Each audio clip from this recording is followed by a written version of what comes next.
Alam niyo ba na hindi lang pala gamot ang bawang sa iba't ibang uri ng karamdaman?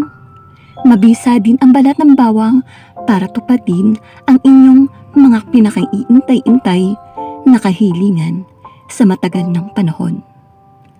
Oras na upang tupadin ang mga ito. Isulat sa isang malinis na papel at ilagay sa malinis na baso ang mga hiling.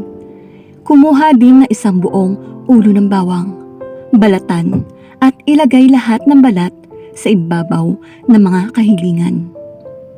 Magugulat ka sa result, Martes at Biyernes at kahit anong oras ay pwede gawin ang ritual.